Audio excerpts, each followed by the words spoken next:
Amen. Seigneur, nous te bénissons ce soir, nous te rendons toute la gloire. Merci pour ta fidélité, merci pour ton amour pour chacun de tes enfants. Seigneur, ce soir, tu nous as encore convoqués pour nous parler des couples. Le Seigneur dit qu'un couple qui veut la victoire, il y a un seul impératif, c'est de pratiquer la parole de Dieu.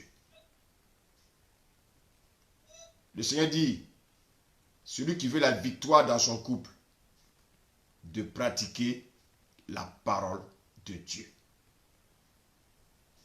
Bien-aimé, il y a une question qui est constamment dans mon cœur. Une question qui revient nuit et jour dans mes pensées. Et souvent, ça m'attriste. Régulièrement attristé, je continue à me poser des questions. C'est la défaite dans les mariages chrétiens. La défaite dans le couple. Et surtout la défaite dans l'éducation des enfants. Le Seigneur nous interpelle. La Bible dit que Christ est mort pour que, bien-aimés, nous ayons la vie en abondance. La Bible dit que le diable est venu pour voler, égorger, détruire. Mais Jésus, il est venu pour que nous ayons la vie. Mais cette vie, une vie qui est en abondance. Donc, bien aimé, la vie en abondance commence dans le couple. La vie en abondance commence dans le couple. Imaginez-vous le taux de divorce dans les couples chrétiens. C'est énorme. Je dirais même que c'est très alarmant. Et pourquoi il y a des divorces en général dans les couples chrétiens? Il y a une seule raison. Il n'y a pas deux raisons, il y a une seule raison. Les lois de Dieu sont mises de côté au profit de nos passions charnelles et de notre égoïsme. Vous savez, les chrétiens pensent tous à ce qui les arrange. Ils pensent à ce qui les arrange. C'est-à-dire, même s'il doit mépriser les intérêts de son conjoint ou de sa conjointe, il va le faire. Il fera ce qui lui plaît au mépris des intérêts de Dieu. Il y en a qui vont refuser même d'obéir à la parole de Dieu, bien aimé, pour simplement assouvir leurs besoins. Et souvent, ce sont des besoins qui sont charnels. Bien aimé. Et souvent, les yeux de ceux qui ne connaissent pas Jésus se mettent, bien aimés, dans le même lot que nous. Ils pensent que nous sommes pareils. Et pour eux, ce n'est pas alarmant lorsqu'on parle de divorce dans un couple chrétien. Sincèrement, chers frères et sœurs chrétiens, n'est-ce pas une honte? N'est-ce pas une honte devant notre Dieu? N'est-ce pas une honte devant notre Dieu? Je dirais même que c'est honteux. C'est vraiment honteux lorsque les chrétiens divorcent. Et souvent la raison, c'est pour des futilités. Beaucoup choisissent de mépriser, bien aimé, les lois de Dieu. Mais quand nous prions pour avoir un conjoint ou une conjointe, nous nous soumettons à ce Dieu-là. Mais une fois que nous avons ce conjoint ou cette conjointe, nous bafouons les lois de Dieu. Et les chrétiens divorcent en cascade, simplement parce qu'ils refusent de mettre en pratique les lois de Dieu. Alors, je voulais lire un passage dans le livre de 1 Pierre 2. Je ne sais pas si JC peut m'accompagner. 1 Pierre 2, verset 13. Amen.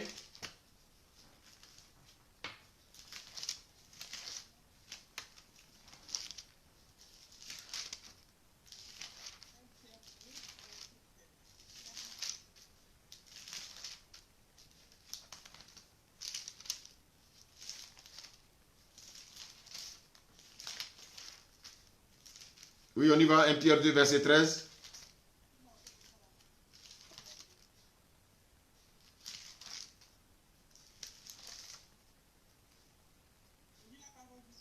Amen. 1 Pierre 2, verset 13.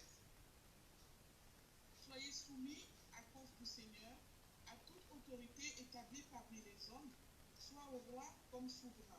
Amen. On va s'arrêter là. C'est le Seigneur qui dit. Il dit soyez soumis à cause du Seigneur, pas à cause d'un homme. Mais il dit à cause de lui Dieu. Il demande d'être soumis à toute autorité établie parmi les hommes. Et la première autorité dans un couple, c'est le mari. La première autorité dans un couple, c'est le mari. Si tu n'es pas soumis à ton mari, il ne faut pas aller te soumettre à ton patron. Si tu n'es pas soumis à ton mari, ne va pas te soumettre à ton directeur. Tout se passe d'abord dans le couple.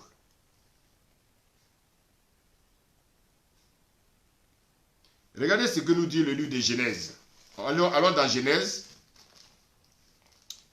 Voilà, Genèse 3.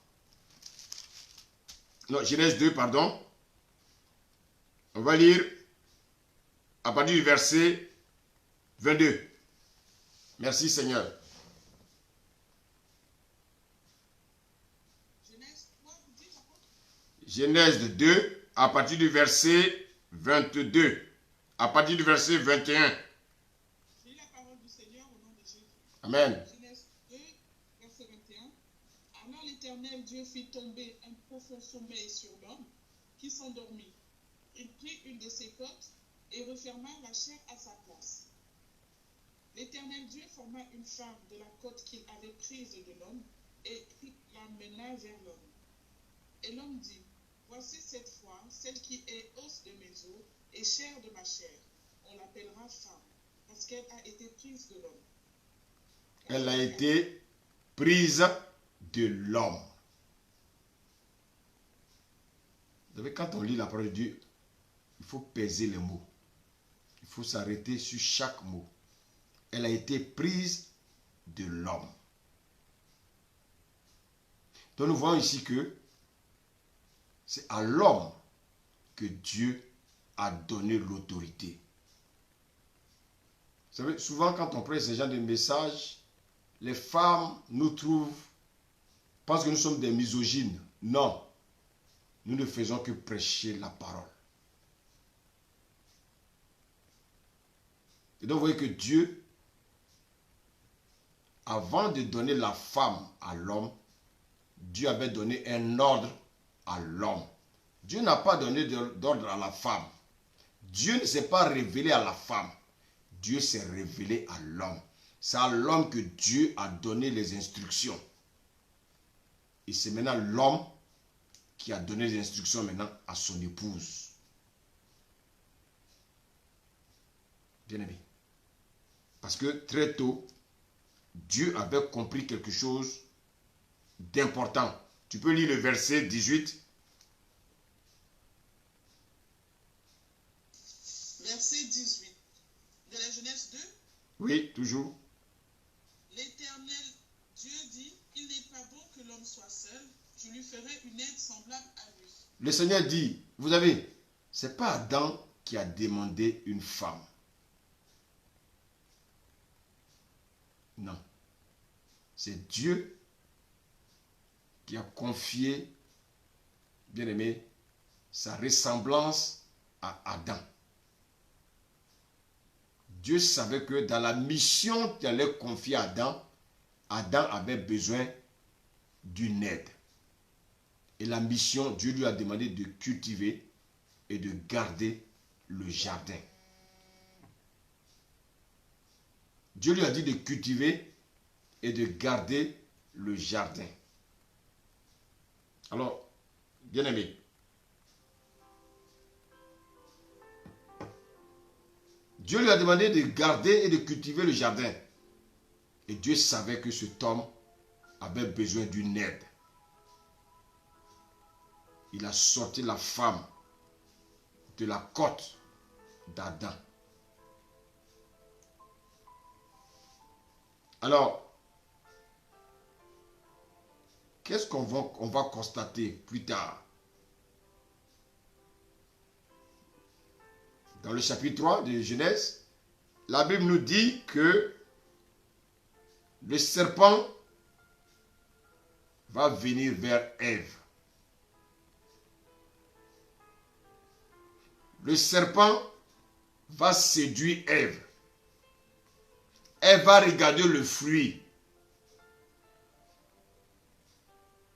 Elle va trouver que le fruit, bien aimé, était agréable à voir et bon à manger. Mais comment le diable est venu la séduire? Le diable est venu la séduire par ruse. Le diable est venu la séduire par ruse. Bien-aimé, le diable, il n'a pas changé sa manière de fonctionner.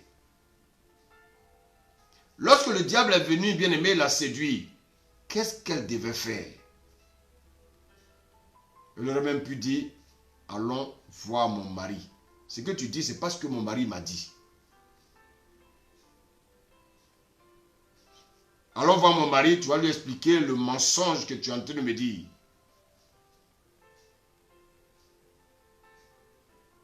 Ou bien, allons chez mon mari, tu vas lui expliquer.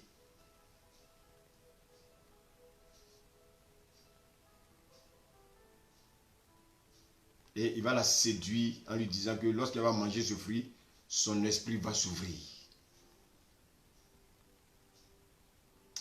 Mais imaginez-vous si Ève avait conduit le serpent vers son mari, les deux n'allaient jamais manger ce fruit. Et puis bien, vous savez que notre Dieu est un Dieu qui est juste. Si Ève s'entêtait de manger elle seule le fruit, elle allait être seule frappée par la malédiction. Adam n'allait pas être frappé par la malédiction. Parce que lui, il aurait obéi à ce que Dieu lui a dit. L'homme n'allait pas perdre son autorité. L'homme n'allait pas être sanctionné par Dieu. Pourquoi? Parce que c'est Dieu qui a envoyé Ève vers Adam. La preuve en est, Adam lui a dit, c'est la femme que tu as mise à côté de moi. Moi, je ne t'ai pas demandé de femme. Bien-aimé, Mais Adam, dans toute son innocence, sa femme va lui présenter le fruit. Femme, est-ce que vous savez que vous avez un rôle honorable? Vous pouvez détruire un mari, vous pouvez faire un mari. Dans la majeure partie des couples, soit la femme fait son mari, soit elle détruit son mari. Ève est venue donner le fruit à son mari. Elle l'a séduit. Mais en fait, comment Ève a réussi à séduire son mari? Parce que le diable est rusé. Donc le diable a mis la ruse également dans Ève. Vous voyez, c'est pour ça que il faut faire l'œuvre de Dieu. Il ne faut pas être oisif. Quand tu es oisif, l'ennemi va occuper la place. Le mari a mangé. Pourquoi? Parce qu'il avait confiance en sa femme. Bien-aimé, Dieu lui a dit, je te ferai une aide semblable qui va t'épauler, une partenaire. Donc vous voyez que sur la base de la parole de Dieu, Adam a fait confiance à Ève. Adam a fait confiance à Ève.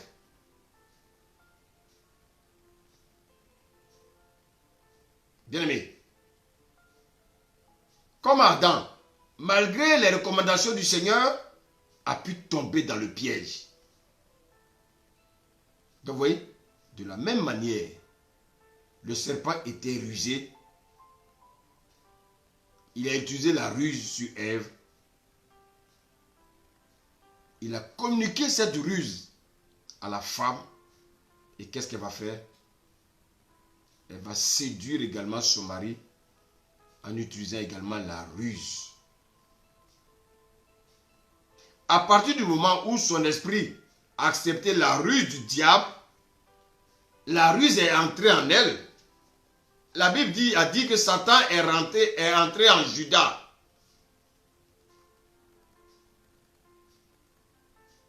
C'est comme, bien-aimé, les pensées. Si je médite de faire du mal à quelqu'un, si cela est dans mes pensées, je vais finir par accomplir le mauvais acte.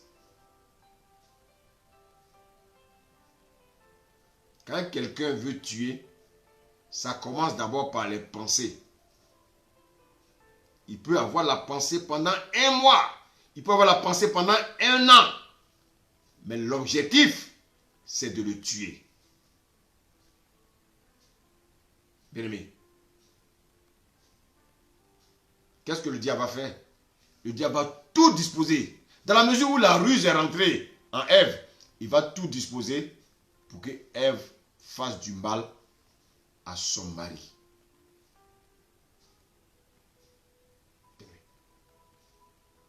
Et, bien-aimé, quand la mauvaise pensée vient à nous, quel doit être notre réflexe? Notre réflexe, c'est de repousser, c'est de refouler cette mauvaise pensée.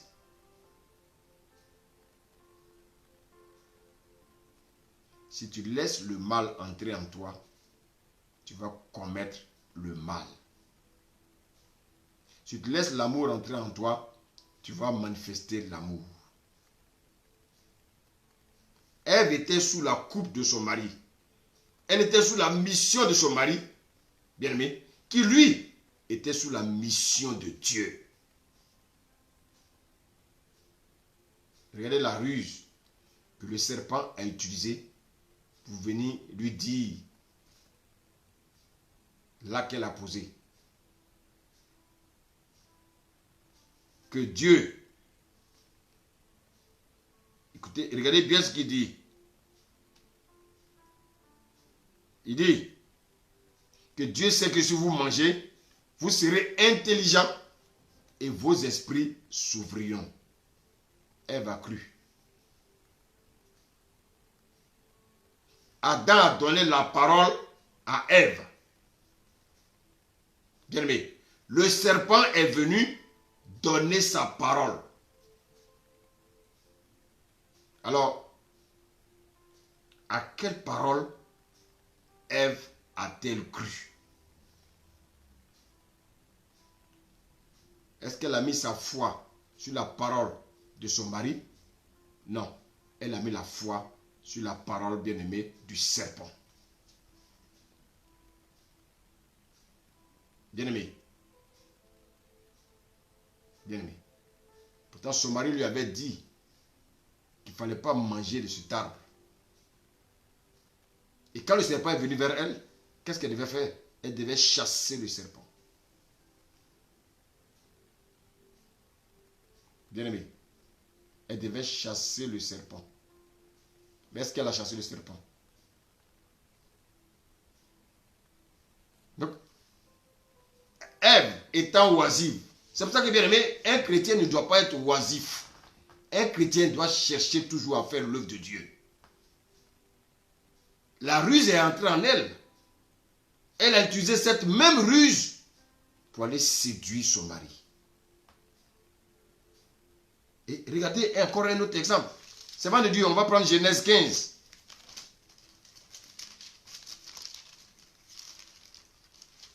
Genèse 15.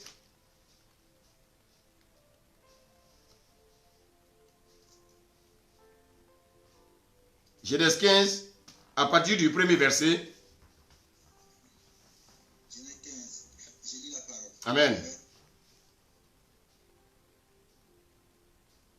Genèse 15. Après ces événements, la parole de l'Éternel fut adressée à Abraham dans une vision. Et il dit, Abraham, ne crains point, je suis ton bouclier, et ta récompense sera très grande. Abraham répondit, Seigneur Éternel, que me donneras-tu? Je m'en vais sans enfant, et l'héritier de ma maison, c'est Eliezer de Damas. Mais Dieu a donné une parole à Abraham. Abraham, voyant, bien aimé, l'âge avancé, parce qu'Abraham sait, en tant qu'homme charnel, il sait qu'à un certain âge, il ne peut plus faire d'enfant. Il voit son âge avancé, mais on lui dit qu'il aura une postérité.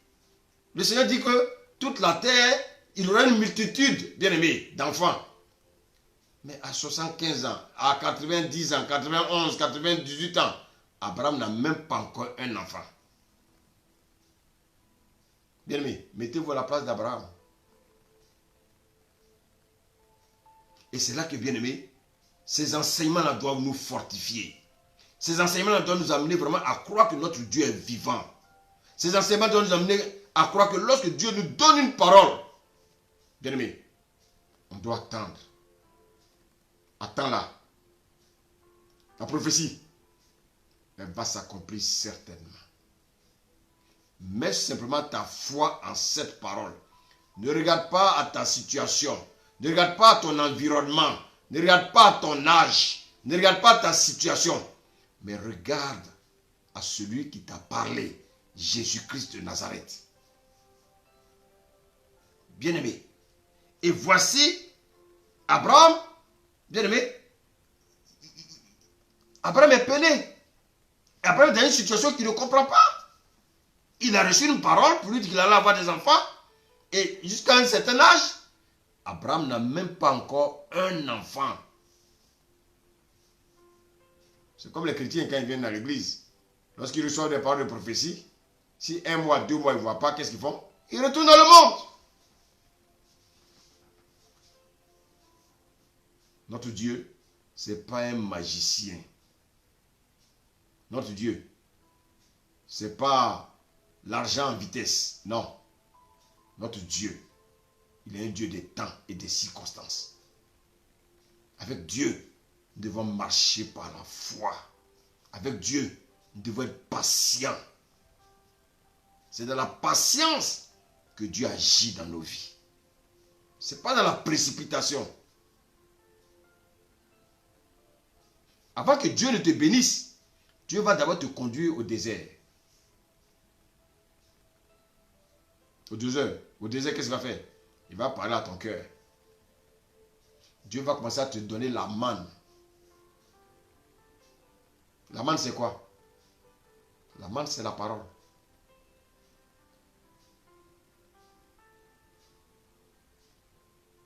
Et Dieu va nous amener à compter seulement sur lui.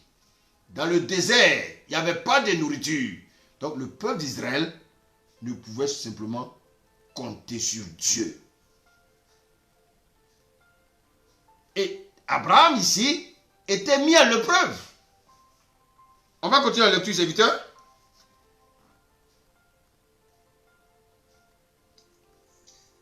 Verset 3. Oui. Et Abraham dit, voici, tu ne m'as pas donné de postérité, et celui qui est né dans ma maison sera mon héritier. Alors la parole de l'Éternel lui fut adressée ainsi. Ce n'est pas lui qui serait ton héritier, mais celui qui sortira de tes entrailles qui sera ton héritier. Et après l'avoir entendu dehors, il dit, regarde vers le ciel et compte les étoiles, si tu peux les compter. Et il lui dit, telle sera ta postérité. Regardez le verset 6. Continue. Verset 6. Abraham eut confiance en l'Éternel, qui lui imputa à justice. Mais là, on pouvait même dire bravo Abraham. Oh, Abraham a compris. Bravo Abraham. Mais en fait, c'est mal connaître l'homme. L'homme charnel ne peut pas connaître les choses de Dieu. L'homme charnel, il ne cherche seulement qu'à voir les choses avec ses yeux. Avec l'homme charnel, il ne faut pas lui parler des choses invisibles. Vous n'allez pas vous entendre. La Bible dit que Abraham eut confiance à l'Éternel. Waouh, mais c'est extraordinaire. Mais allons au chapitre 16, à partir du premier verset. Je lis la parole.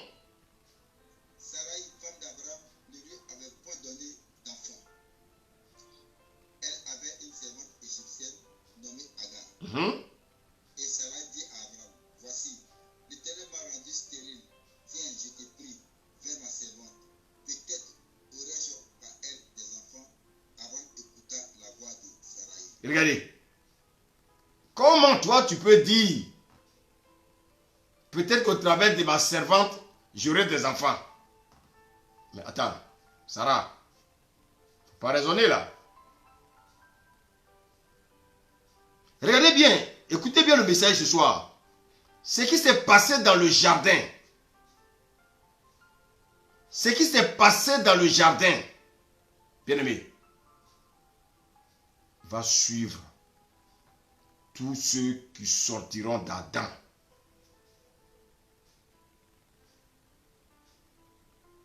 Bien-aimé, la Bible nous dit que Sarah, la femme d'Abraham, va lui dire, Dieu m'a rendu stérile, alors va avec ma servante égyptienne. Bien-aimé. Et Sarah dit à Abraham, va, Dieu m'a rendu, viens, je te prie, va vers ma servante. Peut-être aurais-je par elle des enfants. Comment toi tu peux avoir des enfants par une autre femme? Sarah, toi aussi.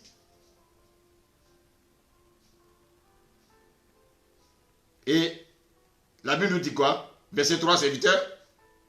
Alors, Sarai, femme d'Abraham, prit Agar l'égyptienne, sa servante, et la donna pour femme à Abraham, son mari. Après qu'Abraham eut habité 2 années dans le pays de Canaan. Continue. Il alla vers Agar et elle devint enceinte. Quand elle se vit enceinte, elle regarda sa maîtresse avec mépris. Alléluia. Merci Seigneur. Regardez bien la parole. Écoutons bien la parole de Dieu. Abraham, le père de la foi, est tombé dans le même piège qu'Adam. Dieu vient de lui parler, comme Dieu avait parlé à Adam. Mais Adam, bien-aimé, sa femme est venue avec ruse. Adam l'a écouté. Voilà Sarai aussi, qui vient avec ruse. Son mari l'a écouté. Regardez bien, quel était son intérêt? L'enfant qui allait sortir de cette servante, elle allait le garder comme son propre enfant. Donc elle a pensé à elle, elle a calculé. Toujours au commencement. La semence du commencement. Regardez, cette semence a continué jusqu'à ce que Jésus vienne. C'est Jésus qui est venu briser cette semence. C'est Jésus qui est venu briser cette malédiction. Bien-aimé. Donc Adam, tout ce qu'il a manifesté a suivi toute sa descendance. Abraham est descendant d'Abraham, d'Adam. Il a commis les mêmes erreurs. Voyons comment Sarah a parlé à Abraham avec la ruse. Elle a fait ses calculs. Elle a fait ses calculs. Abraham lui voulait aider Dieu. On ne peut pas aider Dieu. Bien-aimé. Bien-aimé. On ne peut pas aider Dieu. De même, Adam est tombé dans le piège de sa femme. De même, son fils Abraham est tombé dans le piège de Sarai. Toujours la ruse. Donc, au commencement, le serpent utilisait quoi pour avoir Ève? La ruse. La ruse est entrée en Ève. Donc, la femme est devenue porteuse de cette ruse. Et depuis des siècles, cet esprit de ruse a continué à travailler. Regardez bien, la majeure partie des hommes de Dieu dans la Bible, les David, les femmes les ont fait tomber. Samson, Dalila l'a fait tomber. Salomon, quel était leur problème? Les femmes. Ils étaient séduits par les femmes. Ils ont utilisé la ruse pour séduire ces hommes de Dieu. De la même manière, Abraham est tombé. C'est de la même manière, Sarah est tombée. Et Abraham est tombé. De la même manière, Adam est tombé. De la même manière, Abraham est tombé. Va vers ma servante. Est-ce que c'est ce que Dieu lui a dit? Non, Dieu lui a dit, va vers Sarah. Dieu lui a pas dit d'aller vers Agar. Mais comme Sarah avait fait ses calculs. Vous voyez l'égoïsme? Vous voyez souvent nos calculs. Et ce sont ces calculs, bien aimés, qui tuent le couple. Je ne suis qu'au début de mon message.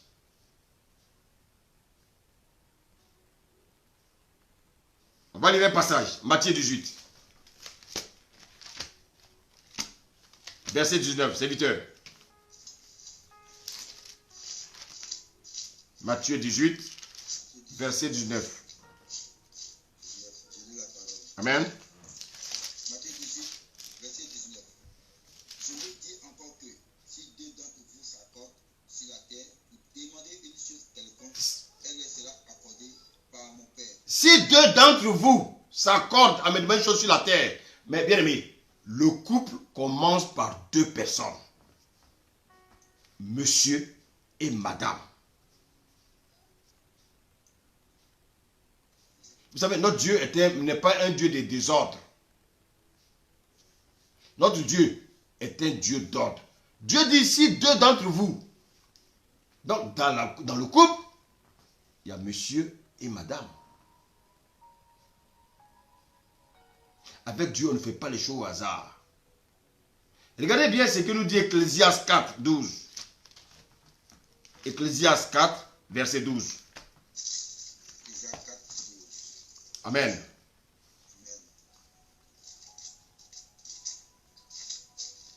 Ecclésiaste 4, 12, je lis la parole. Tu es un jardin fermé, ma soeur, ma fiancée, une source fermée, une fontaine scellée. Amen. Amen. Continue. Tes jets forment un jardin où sont des grenadiers avec les fruits les plus excellents. Les turénots avec le nard et le safran, le roseau aromatique. Ça c'est Ecclésiaste 4, hein? Hey, excusez-moi, j'étais dans le cantique. Ecclésiaste 4, Verset 12, oui, s'il te plaît. verset 12. Je reprends la lecture. Amen. Amen. Et si quelqu'un est plus fort qu'un seul, les deux peuvent lui résister et la corde à trois ne se rompt pas facilement. La corde à 3 fils ne se rompt point facilement. Vous savez, lorsqu'on se marie, nous avons des témoins charnels.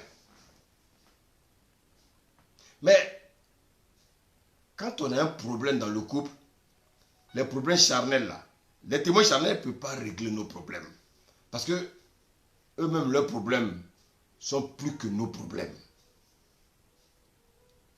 Voici quand le Seigneur est notre témoin dans le mariage. Notre Dieu, il est le véritable témoin. Parce que les témoins charnels peuvent se tromper. Les témoins charnels, ils ont même leurs problèmes. À l'intérieur de leur couple, ils ont aussi leurs problèmes. Bien aimé. Mais nous avons un véritable témoin. On va prendre Malachie 2. Malachie, oui, le dernier livre de l'Ancien Testament. Malachie 2, verset 14. Malachie 2, 14. Je lis la parole. Et vous dites, pourquoi? Parce que l'Éternel a été témoin entre toi et la femme de ta jeunesse, à laquelle tu étais infidèle, bien qu'elle soit ta compagne et la femme de ton alliance. Amen. La Bible dit, et vous dites pourquoi? Parce que l'Éternel a été témoin entre toi et la femme de ta jeunesse, à laquelle tu es infidèle, bien qu'elle soit ta compagne et la femme de ton alliance. Bien-aimé, notre vrai témoin, c'est le Seigneur Jésus-Christ. C'est lui le troisième fil du couple. Il sait tout dans le couple. Il voit tout dans le couple. Nos infidélités, il les voit. Nos infidélités physiques, comme nos infidélités morales, il voit tout, il sait tout. Nos mensonges, il voit tout. Nos murmures, il voit tout. Alors, bien aimé, alors quand on parle d'infidélité, ce n'est pas forcément un acte physique. Le fait d'avoir ouvert ma bouche, me dire, vraiment, je n'aurais pas dû épouser cet homme. C'est une infidélité. Ah, vraiment, moi je voulais un homme qui était riche. Voilà, Dieu m'a donné un homme qui est pauvre comme ça. C'est une infidélité. Et ce témoin-là, il voit tout ce que nous faisons dans les ténèbres. Il voit tout ce que nous faisons dans les secrets. Dieu sait tout. Voici quoi, bien-aimé. Il est le témoin entre toi et ta femme, la femme de ta jeunesse.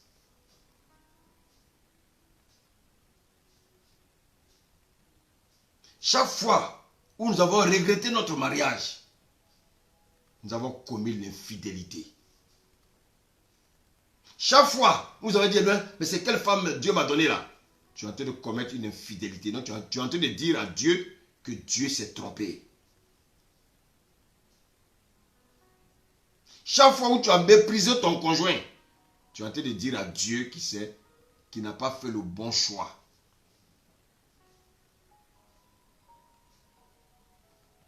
Vous savez, dans un couple, tout se décide d'un commun accord. Mais qu'est-ce qu'on constate? Qu'est-ce qu'on constate en général? Vous savez, je vous ai dit au début que c'est vraiment malheureux que souvent les femmes chrétiennes veulent se comporter comme les femmes païennes.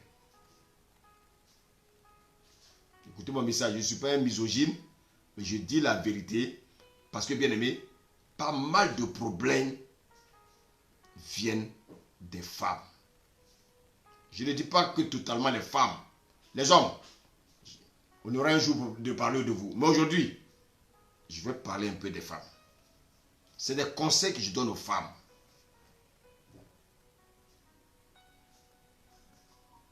Au lieu de murmurer ou bien de m'insulter, écoute le message.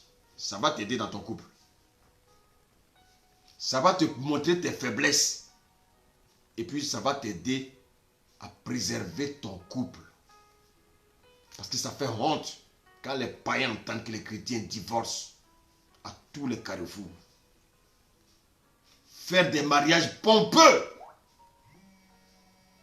Déplacer des personnes et entendre 2 mois, 6 mois après qu'ils ne sont plus ensemble. C'est une injure devant Dieu. Vous avez insulté Dieu.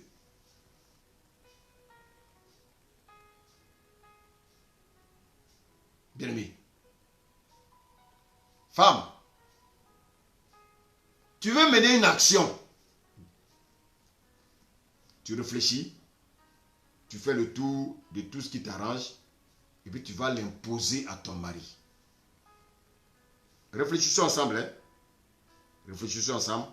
L'Esprit de Dieu va nous aider.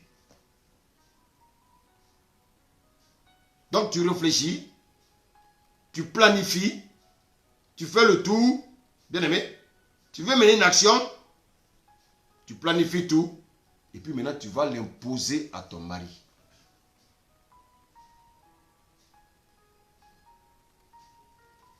Tu vas l'imposer à ton mari.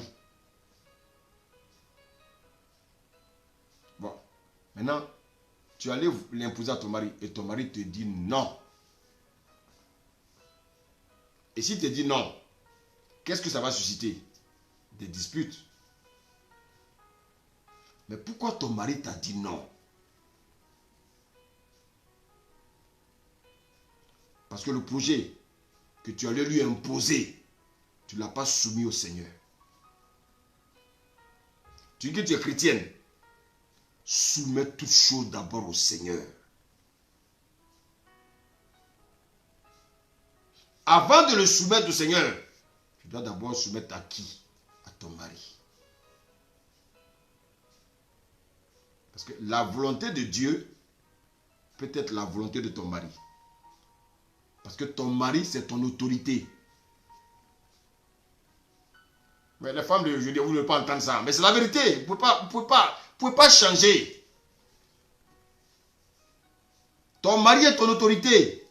Tu ne peux pas prendre sa place. Et souvent on entend ça. C'est moi qui ai gardé l'enfant dans mon ventre pendant 9 mois. C'est moi qui ai gardé l'enfant dans mon ventre pendant 9 mois. Oui. Mais toi, tu as été seulement une gardienne. Mais qui a cultivé? C'est l'homme. Cet enfant que tu portes là, qui l'a mis dans tes seins? C'est l'homme. Toi, tu l'as fait que garder. Lui, il a apporté de l'énergie. Une énergie active. Et toi, tu n'as fait que recevoir. Mais non, je me suis fatigué. J'ai porté l'enfant 9 mois. Oui, tu l'as porté 9 mois. Mais c'est quelqu'un qui te l'a donné pour que tu le gardes 9 mois. Il fallait épouser une femme comme toi pour voir si tu allais avoir un enfant.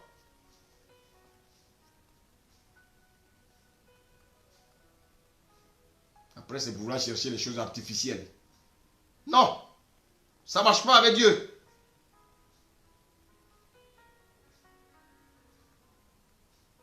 Tu fais tes calculs et puis tu vas aller imposer ça à ton mari. Ton mari dit non. Ça va créer des disputes, femme.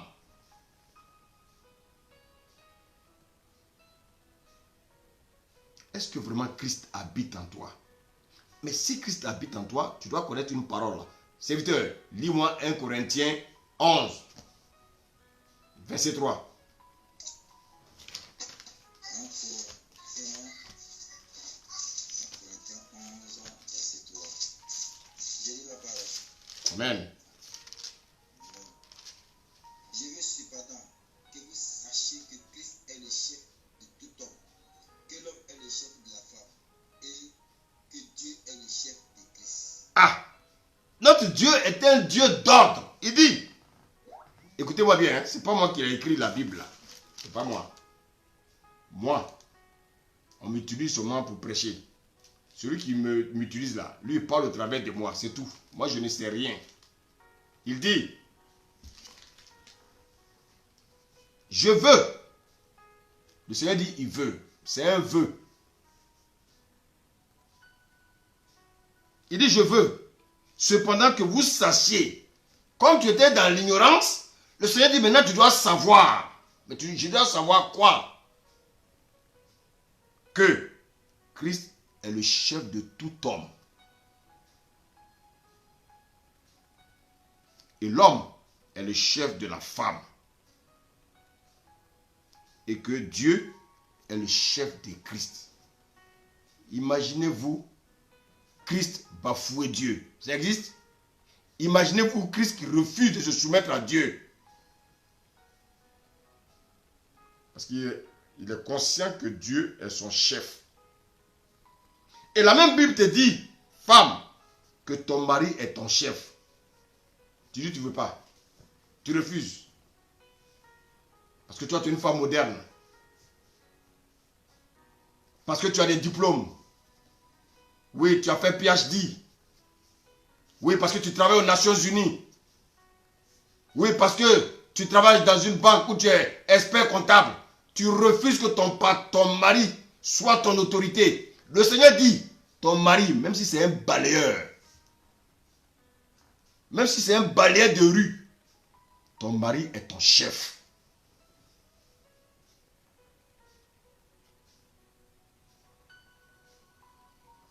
Femme, on ne t'a pas obligé de te convertir à Christ. Si tu as décidé, bien-aimé, quand Jésus est venu vers toi, si tu l'as accepté, Jésus, il a ses lois. Dans le royaume de Christ, il y a des lois. Comme dans le royaume terrestre, ils ont leurs lois. Leurs lois, bien-aimées, corrompues. Mais avec Dieu, sa loi n'est pas corrompue. Vous voulez corrompre la loi de Dieu. La loi de Dieu, on ne la change même pas d'un iota. C'est à prendre ou à laisser. Si tu refuses de marcher selon ce que le Seigneur dit, tu es considéré comme un païen. Même si tu balaies l'église, même si tu donnes ta dîme tous les mois, tous les jours tu donnes ce que tu veux, le Seigneur Jésus ne te connaît pas.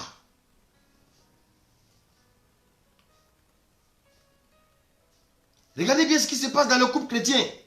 Simplement parce que, bien aimé, on veut mettre les choses dans le désordre. Femme, dis-moi, es-tu spirituel? Mais si tu es spirituel, marche selon l'esprit. Galates 5,16 dit quoi? Marchez selon l'esprit et vous n'accomplirez pas les désirs de la chair.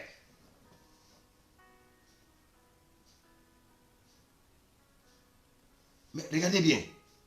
Quand tu fais un programme et puis tu vas imposer ça à ton mari, comment on appelle ça? Comment on appelle ça? Comment on appelle ça? Femme, tout projet, je dis bien tout projet, tu dois d'abord consulter ton mari.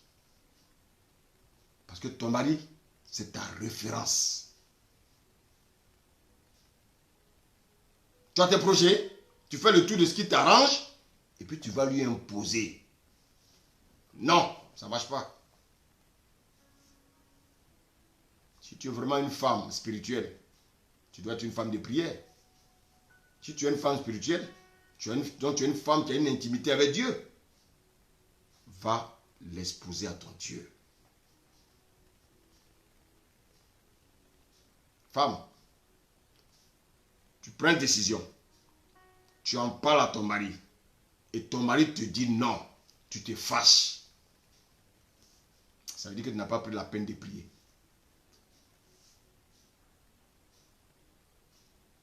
Bien-aimé, écoutez bien le message. Regardez bien ce qui se passe dans le couple chrétien.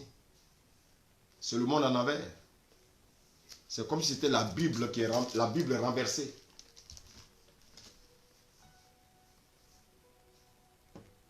Avec le Seigneur, on ne fait pas ce qu'on veut. Avec le Seigneur, on fait ce que sa parole dit.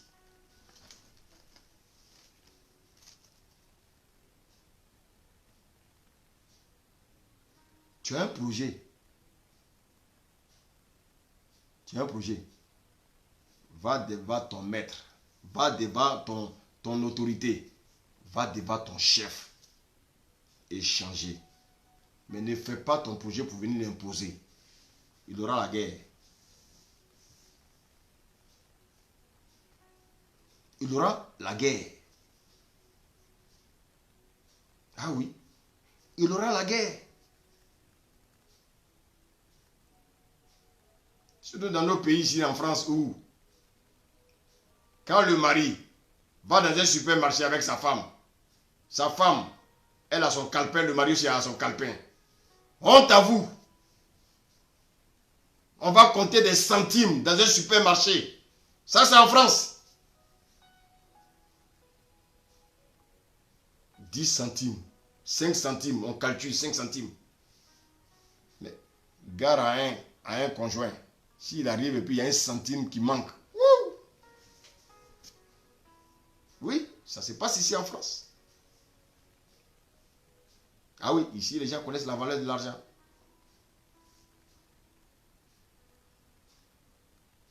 Femme, soumets toujours tes projets au Seigneur. Seigneur, je veux faire telle chose. Voilà l'idée que j'ai. Je te soumets mes pensées. Je te soumets mes idées. Je te soumets mes projets. Que ta volonté soit faite. Seigneur, si c'est ta volonté, permets que les choses aboutissent. Maintenant, tu as prié de la sorte et tu vas en parler à ton mari. Si ton mari te dit non, ne te fâche pas. Parce que ce n'est pas parce que tu as prié que Dieu a accepté. Dieu, il donnera la réponse à ton mari. Mais attends, nous sommes des hommes spirituels ou non? Tu as prié le Seigneur, tu as une intimité avec lui. Il va parler à ton mari. Si ton mari a une intimité aussi, il va lui parler. C'est lui qui va toucher le cœur de ton mari. Mais on n'impose pas les choses. Ça crée la division. Ça crée des problèmes dans le couple.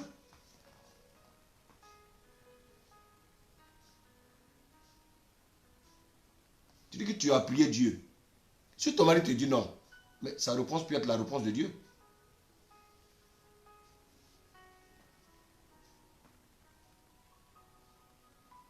Si ton mari a dit non, repars, consulter Dieu et sois patiente.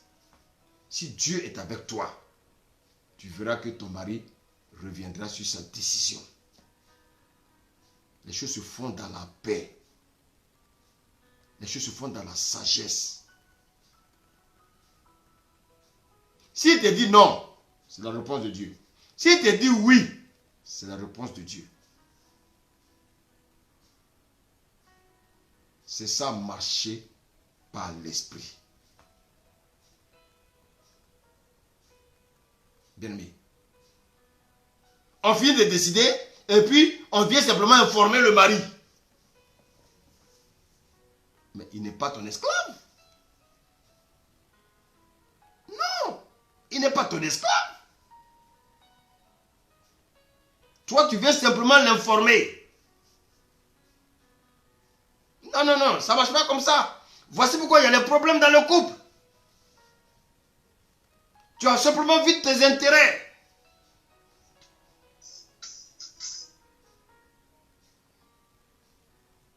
Non, ça ne marche pas. Tu as fait tes calculs et tu vas venir imposer. Non, ça ne marche pas.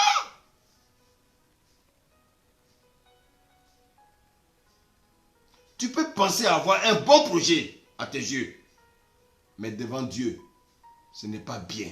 Alors qu'est-ce que Dieu va faire? Il va endurcir le cœur de ton mari. Le projet peut être bien, mais tu n'as pas consulté Dieu. Alors Dieu va endurcir le cœur de ton mari jusqu'à ce que tu comprennes qu'avec Dieu, on ne saute pas les étapes. Notre Dieu est un Dieu d'ordre.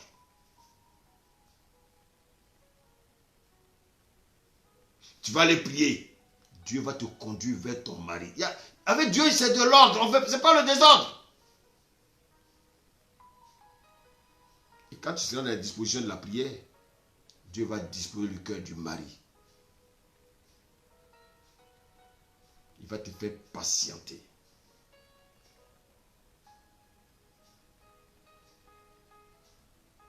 Bien-aimé.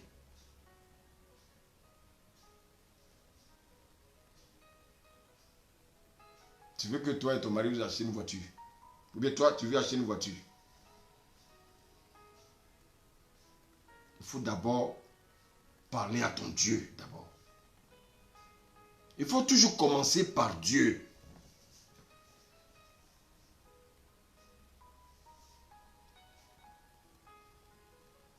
Bien-aimé.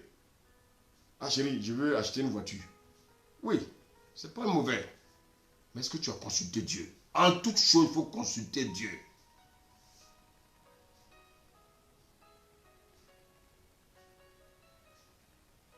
Un mari, ce n'est pas un béni, oui, oui. Il n'est pas là pour dire oui, oui, oui. Non.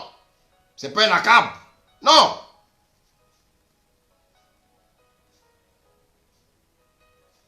Un projet peut être bien à tes yeux, mais il peut être aussi mal aux yeux de Dieu. Et c'est ce que les chrétiens ne comprennent pas. Et quand vous priez, il faut attendre le retour de Dieu. Vous n'attendez pas le retour de Dieu, vous commencez à entreprendre.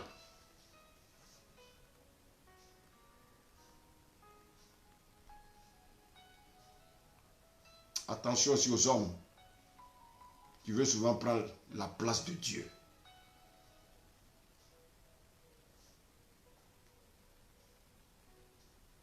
Il faut toujours demander à ta femme, est-ce que tu as consulté Dieu? Est-ce que Dieu est d'accord? Si elle dit que oui, Dieu est d'accord, toi aussi tu vas prier.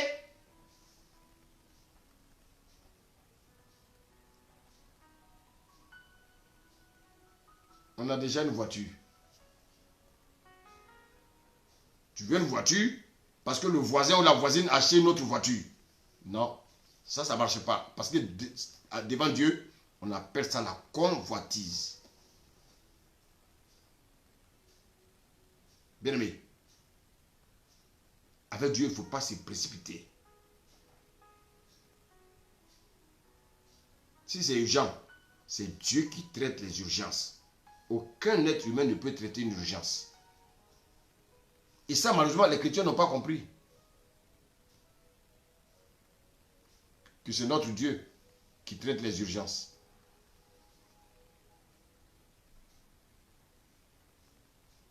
Bien oui. Il y a un autre cas également, où la femme n'a pas prié, mais son projet est bon. Et comme elle n'a pas consulté Dieu, Dieu a endurci le cœur de son mari pour qu'elle n'enfreint pas l'ordre des choses. Parce que si elle prend l'habitude d'aller soumettre ses pensées à son mari, et que son mari dit toujours oui, oui, oui, oui, un jour, l'esprit de domination va s'installer dans la femme.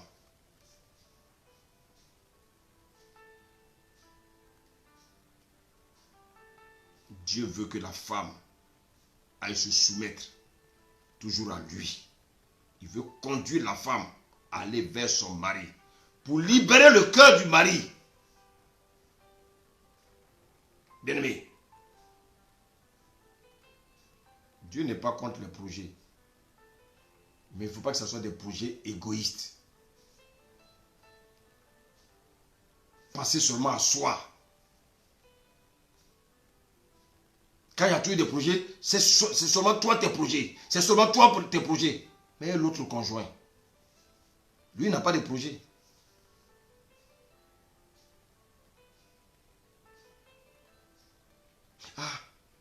On va acheter des trucs pour aller donner à ma mère. Chaque jour, c'est à ta mère qu'on va acheter les choses. Mais ton conjoint, lui, n'a pas de mère. Il n'a pas de mère. C'est bien d'aller donner à ta mère. Mais il faut aussi faire, il faut que ça, bien aimé, il faut qu'on aille aussi donner à la mère de l'autre. L'amour, ce n'est pas à sens unique.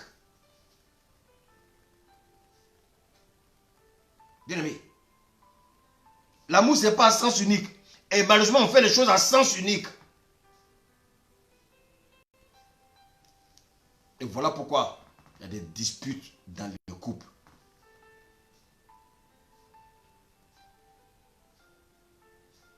Bien aimé,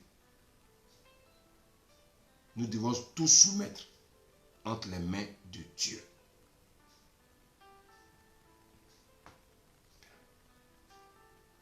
Toi, le mari, ta femme vient te soumettre une situation, pose-lui la question si elle a soumis ça à Dieu. Si elle dit non, qu'elle aille d'abord soumettre à Dieu. C'est Dieu qui décide de tout. Parce que nous, on peut avoir des projets, mais on peut jouer. C'est Dieu qui nous donnera les directives. Femme, tu veux faire du commerce. Tu ne dis rien à ton mari. Tu fais ton planning et puis tu viens lui imposer. Mais s'il n'a pas les moyens, il va faire comment?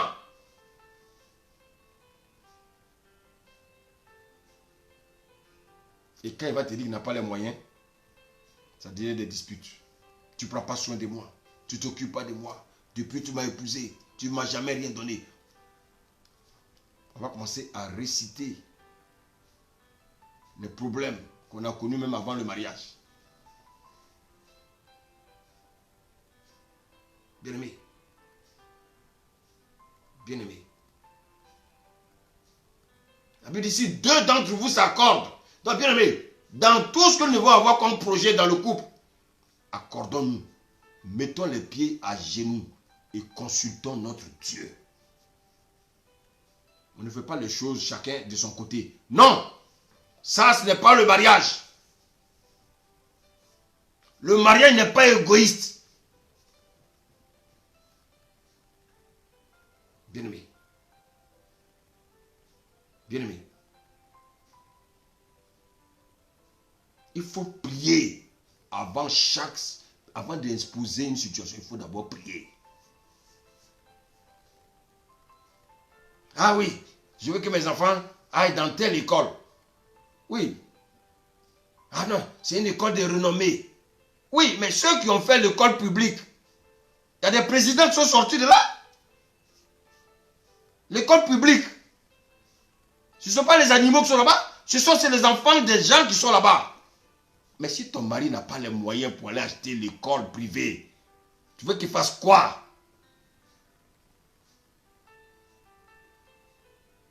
Et ça crée des problèmes dans le couple. Parce que le voisin a son enfant dans une école privée. Une école où on dit oui, c'est les plus grands professeurs. Alors, obligatoirement, il faut que moi aussi, mes enfants soient là-bas. Et pour cela, on va embêter le mari. Mais s'il n'a pas les moyens, il va faire comment?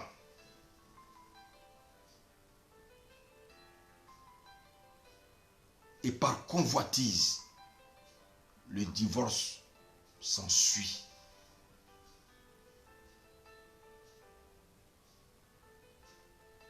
Allez dans le couple, vous allez voir comment les gens sont. Les couples, je parle des couples chrétiens. Des chrétiens qui veulent faire comme les païens.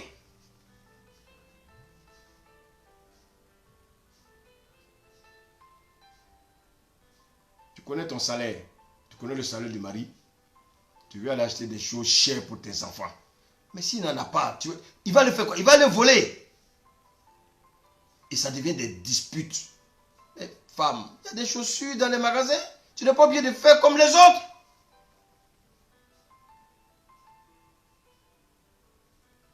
Si nous sommes réellement libres, bien aimés, si nous sommes réellement libres, nous aurons l'affranchissement. Quand on est libre, on n'exulte pas pour les choses mondaines, les choses terrestres. Ah, tu as vu, le voisin, tu as vu comment il habille son enfant. Mais le voisin, tu ne sais pas quel travail il fait. Femme, achète les choses selon tes moyens. Parce que après, si tu n'arrives plus à acheter à ton enfant, il va commencer à voler.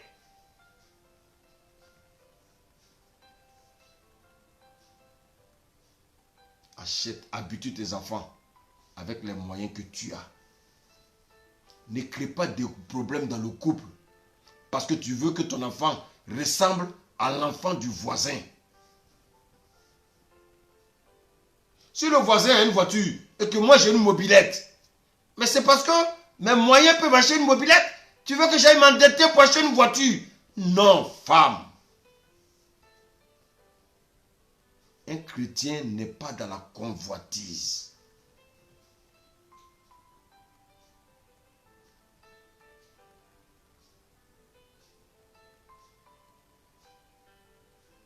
Les femmes en général, quand il y a des projets, elles veulent qu'on réalise leur projet à elles d'abord.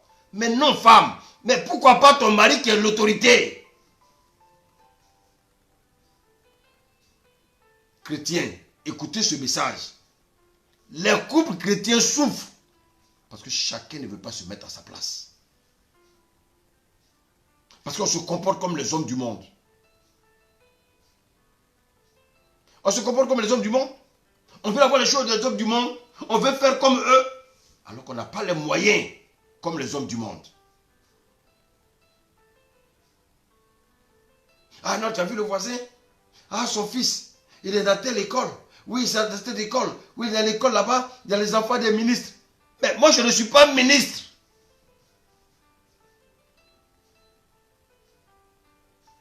Il y a des présidents de la République qui sont passés par des écoles publiques.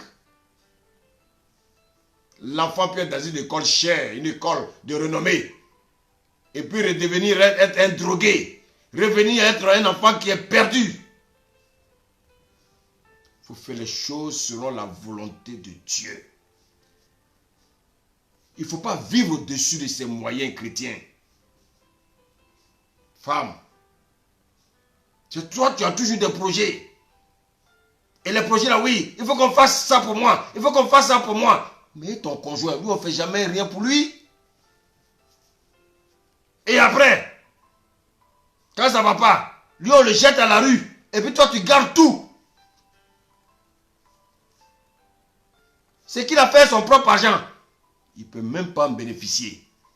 Malheureusement, à cause des lois humaines. Un chrétien doit vivre dans la sobriété. Un chrétien, il doit obéir à la parole de Dieu. Un chrétien, il doit marcher selon les lois de Dieu. Pas comme les païens. Ah, tu as vu le fils du voisin? Ah, il a acheté une voiture pour son fils. Et tu viens là? Oui, il faut qu'on achète une voiture pour le fils. Mais s'il n'a pas les moyens, qu'est-ce que tu veux qu'il fasse? Et ça va créer des troubles, ça va créer des querelles dans le couple. Pourquoi? Parce que monsieur n'a pas les moyens d'acheter une voiture pour son fils. Bien-aimé. Quel que soit le projet, femme, Dieu doit être le point de départ. On va lire Proverbe 3, verset 5. Proverbe 3, verset 5.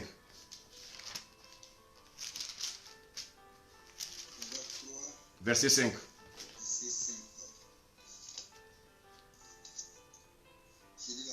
Oui. Confie-toi à l'Éternel de tout ton cœur et ne t'appuie pas sur ta sagesse. Ne t'appuie pas sur ta sagesse.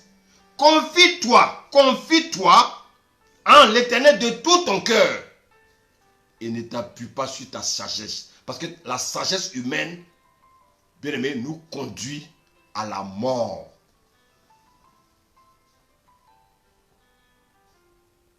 Le point de départ, c'est le Seigneur. Le point d'arrivée, c'est le Seigneur. Est-ce que Dieu a validé le projet? C'est vrai, le projet que tu as, c'est bien pour ton bien-être. C'est bien pour ton confort. Mais est-ce que Dieu a validé?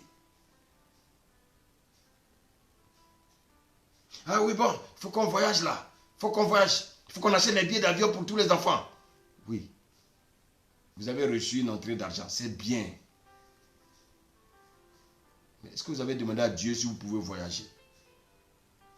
Mais c'est ça que les chrétiens ne savent pas. Les chrétiens ne savent pas que nous devons nous remettre au Seigneur, quelle que soit la situation. Tout ce qu'on veut réaliser, nous devons poser la question au Seigneur. C'est pas parce qu'il y a un train d'argent, on va prendre des billets d'avion, allez, on va... Non, demande d'abord au Seigneur si ce voyage-là est favorable. Le Seigneur va te dire, écoute, au lieu de prendre l'argent pour voyager, j'ai des enfants dans la rue, à tel endroit, ils ont besoin d'argent, il faut aller leur donner. Tu vas faire quoi? Tu vas murmurer. Ah. En toute chose, il faut consulter Dieu.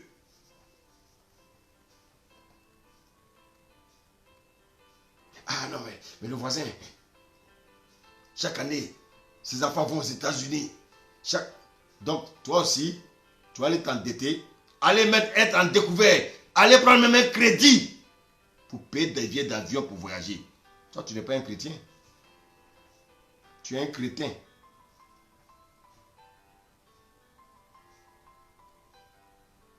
Dieu dit que le chrétien peut emprunter.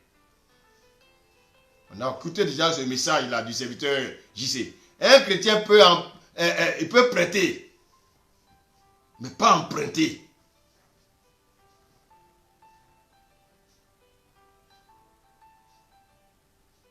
Allez voir les couples chrétiens qui souffrent. Parce que les gens veulent vivre au-dessus de leurs moyens. Tu as un salaire de 1200 €, tu veux une maison qui est à 700, 800 €. Pourquoi? Parce que oui dans le quartier UP. Mais et si tu vis seulement 2 mois et on te chasse? Apprenons à être humbles. Marie, soyez aussi sage. On ne dit pas oui à tout. Ah non, je vais dire oui parce que je ne veux pas avoir des problèmes. Je ne veux pas avoir des problèmes. Mais tu es un insensé. Tu auras des problèmes. Quel que soit le temps, tu auras des problèmes. Parce que le chemin que tu as choisi, c'est un faux chemin. Ça va se retourner contre toi.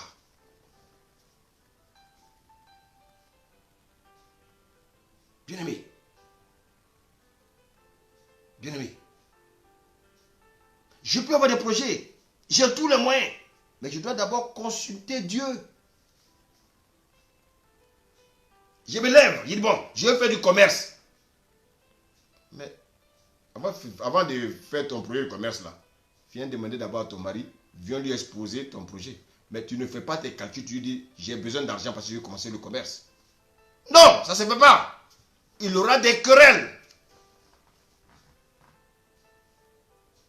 Et puis une femme qui est intelligente, normalement qu'elle sait faire.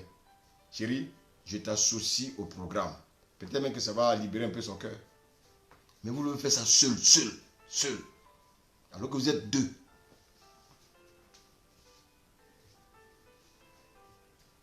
Réfléchissons ensemble, chrétiens. Pourquoi il y a des problèmes dans le couple? L'égoïsme. Des intérêts personnels. Ah non, je vais faire. Bon, je n'ai pas trop de problèmes. Moi, je n'aime pas de problèmes. Tu auras des problèmes. Il faut dire la vérité. Quand ça ne va pas, tu dis la vérité. Ça va sauver ton couple. Parce que si tu ne dis pas la vérité, ça va te rattraper. Bien-aimé. Bien-aimé. Il y a des choses que nous faisons. Mais ces choses ne sont même pas dans la volonté de Dieu. Et ça nous rattrape. Bien-aimé. Bien-aimé. Dieu a permis que tu aies une entrée d'argent. Demande au Seigneur, Seigneur, qu'est-ce que je dois faire? Le Seigneur va te dire. Il ne faut pas te précipiter dans tes intérêts égoïstes. Demande à Dieu d'abord. Dieu va te parler. Dieu me peut être favorable pour le voyage. Ah, Seigneur, cette année, on souhaite vraiment voyager. Seigneur, est-ce que tu as une destination pour nous? Le Seigneur va t'emmener à un endroit où tu auras l'occasion d'évangéliser. Pas pour aller sur une plage, pour aller montrer ta nudité.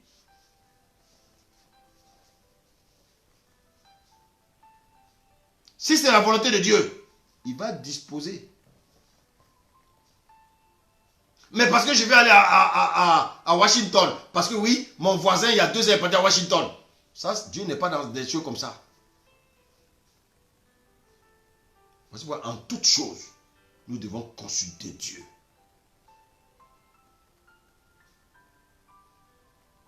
Bien-aimé. Même le salaire qu'on touche à la fin du mois. Est-ce que vous consultez Dieu avant de faire les dépenses? Est-ce que vous dites d'abord merci Seigneur de m'avoir permis d'avoir un salaire? Parce qu'il y a beaucoup de tes frères qui n'ont pas de salaire. Mais ils sont plus diplômés que toi, mais ils n'ont pas de salaire. Et ce qui nous trompe, ce sont nos diplômes. On pense qu'en fait, c'est nos diplômes qui nous donnent du travail. Non, c'est Dieu qui nous donne du travail. Bien-aimé. Seigneur, merci. Tu as permis que j'aie le salaire du mois. Seigneur, ce que je dois faire dans ta maison, voici ta part. Seigneur, le reste, qu'est-ce que tu veux que je fasse? Le Seigneur va te dire ce que tu dois faire.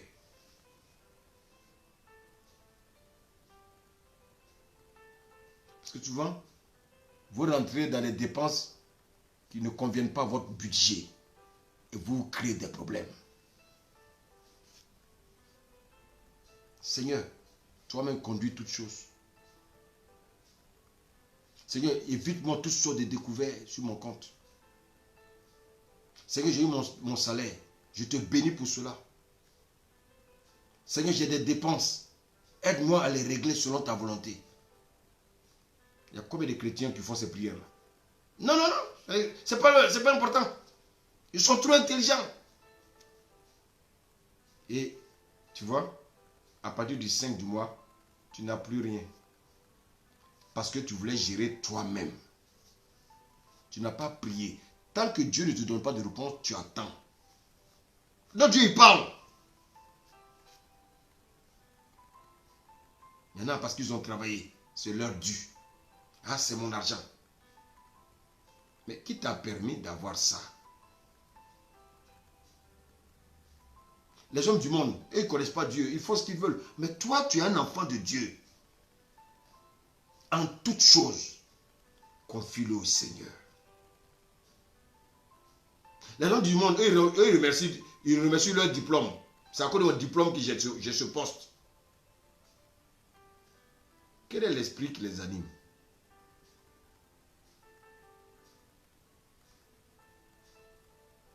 La parole de Dieu nous dit, qui a connu la pensée de Dieu? Si tu es né de nouveau, tu connaîtras la pensée de Dieu. Bien-aimé, si tu es né de nouveau, tu as connu la pensée de Dieu. Voici quoi, bien-aimé, un chrétien doit être conduit par l'Esprit de Dieu. Pas par sa chair. Pas par sa chair. Nous devons soumettre tout à Dieu. C'est Dieu qui doit nous aider à gérer. La question maintenant de savoir, qui te conduit? Qui te conduit? Vous savez, nous commettons trop d'erreurs dans notre marche parce que nous n'avons pas compris que nous sommes limités. Et après, nous avons des regrets.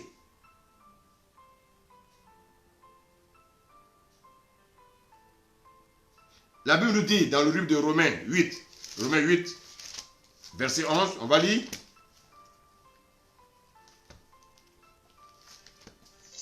Romains 8, Verset 11.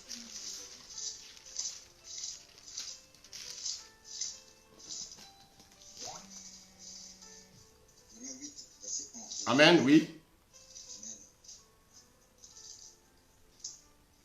Car, quoique les enfants ne fussent pas encore nés, Non, Romains 8. Romains 8, pardon, verset 9. Romains 8, verset 11.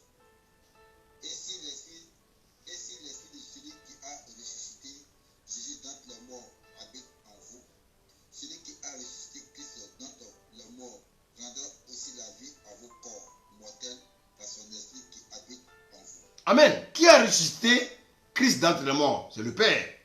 Il dit qu'il rendra aussi la vie à vos corps mortels. Par quoi? Par son esprit qui habite en nous. Alors vous voyez que l'esprit de Dieu qui habite en nous, c'est lui qui nous donne la vie. C'est lui qui contrôle désormais notre vie. Mais si toi-même tu contrôles ta vie, cela signifie que l'esprit de Dieu n'est pas en toi. Parce que nous devons tout soumettre à l'esprit qui habite en nous. Verset 12. Verset 12. Ainsi donc, frères, nous ne sommes point redevables à la chair pour suivre selon la chair. Ah. Ainsi donc, frères, ne soyons point redevables à la chair pour vivre sur la chair. Donc, ça veut dire quoi? On ne dépend plus de nous-mêmes. On ne dépend plus de nos émotions. On ne dépend plus de nos connaissances intellectuelles. On ne dépend plus, bien-aimé, de ceci ou de cela. On dépend de celui qui vit en nous. Continue. Verset 13. Si vous vivez selon la chair, vous mourrez. Mais si par l'esprit vous faites mourir les actions du corps, vous vivrez. Vous vivrez. Alors, celui qui a fait mourir le vieil homme, qui a fait reculer les ténèbres, qui a établi sa lumière en nous, il s'agit de qui? De l'Esprit de Dieu qui habite en nous. La Bible dit, si par l'Esprit vous faites mourir les actions du corps, vous vivrez. Ah! Bien-aimé. Bien-aimé. Si vous vivez selon la chair, vous mourrez. Mais il s'agit de quelle mort? Il ne s'agit pas de la mort physique, il s'agit de la mort spirituelle. Alors, est-ce que vous savez qu'entre la mort physique et la mort spirituelle, la mort la plus dangereuse, c'est la mort spirituelle. Vous savez, mourir spirituellement, tu vis, tu es sur la terre, mais tu es un cadavre ambulant. Mon frère, vaut mieux mourir avec l'esprit régénéré. Ne meurs pas avec l'esprit mort. Si tu meurs, ton corps retournera dans la poussière, mais ton esprit repart au Père. Ton âme aussi, bien-aimé. Mais un païen, son âme pas directement dans les sujets des morts. Si tu es chrétien, ton âme va dans les lieux célestes en Christ. Alors, bien-aimé, il faut que nous comprenions ces vérités-là. Maintenant, regardez bien ce que la Bible nous dit au verset 14. Verset 14. Oui. Car tous ceux qui sont conduits par l'Esprit de Dieu sont fils de Dieu. Donc, vous voyez que Jésus-Christ n'est pas fils de Dieu parce que, bien aimé, le Père a eu des rapports avec Marie. Non. Jésus-Christ, il est fils de Dieu parce qu'il est conduit par l'Esprit de Dieu. Donc si toi tu te laisses conduire par l'Esprit de Dieu, toi et Jésus vous êtes des frères. Tu es aussi fils de Dieu. Bien-aimé, toutefois qu'on est conduit par notre chair, on pense être vivant, mais on est mort, comme l'église de Sardes. On va à l'église, on est là, on fait comme les autres, mais on ne se laisse pas conduire par l'Esprit de Dieu. Notre vie n'est pas liée à l'Esprit de Dieu. Ça n'a rien à voir avec le parler en langue. C'est pas ça. Ça n'a rien à voir avec faire les miracles. Bien-aimé. Dieu peut utiliser un animal pour nous parler. Il y a une seule chose qui est salutaire. Et quelle est cette chose-là? C'est d'avoir une intimité avec notre Dieu. C'est d'avoir une intimité avec notre Dieu. Alors, bien-aimé, cela commence dans notre vie de couple. Si on vit une vie de couple, on se lève le matin, on va au travail, on revient, on pose nos affaires, on mange, après on est sur Facebook, et après on prie 1 minute, on dort. Bien-aimé, on est pire que les païens.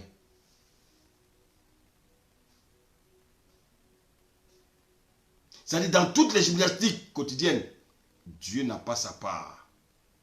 Bien-aimé, tu es comme un païen. Bien-aimé. Bien-aimé. Rappelez-vous de Jésus. Je donne tous ces exemples. Ils sont venus à 5000. 4888. On dit que ses parents sont trop durs. Mais pourquoi ils ont dit que ses parents sont trop durs? Bien-aimé. Parce qu'ils ont refusé de se laisser conduire par l'Esprit de Dieu. Bien-aimé, le Saint-Esprit va donner la vie en toi au travers de quoi? Au travers de la parole. Ils ont refusé la parole de Dieu. Donc cela signifie quoi? Ils ont refusé que l'Esprit de Dieu vienne habiter en eux. Alors, quand on a l'esprit renouvelé, j'aimais beaucoup faire les magasins. J'aimais beaucoup dépenser. Puisque maintenant j'ai l'intelligence renouvelée, Dieu va me faire comprendre que je n'ai pas besoin de toutes ces dépenses. Dieu va me rappeler que j'ai encore des vêtements dans le placard que je n'ai pas encore portés. Mon placard même veut craquer. Et tous ces vêtements, je ne les porte pas. Mais je n'offre pas ça aussi à ceux qui en ont besoin. À la maison, on a tout ce qu'il faut. Mais on rentre dans les magasins, on veut dépenser inutilement. On achète des choses dont on n'a même pas besoin. Mais on continue d'acheter. On amasse, on amasse, on amasse, on amasse. Mais quand ton intelligence est renouvelée, tu comprends qu'au lieu de passer mon temps à aller me promener dans les magasins, je vais me poser à la maison pour méditer. Passer le temps dans la prière. Prier avec les frères. Évangéliser. Parce que mon intelligence est renouvelée. Je vis dans ce monde, mais je vois les choses différemment. Autrefois, quand j'ai un jour de repos, allons les magasins. Mais aujourd'hui, quand on dit il y a les soldes d'été, je suis le premier à 5 h du matin, je vais être parmi les premiers. Non, ton intelligence n'est pas encore renouvelée. Ben oui.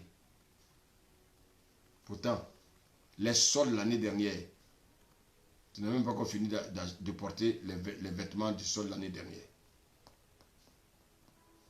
Bien-aimé. Bien-aimé.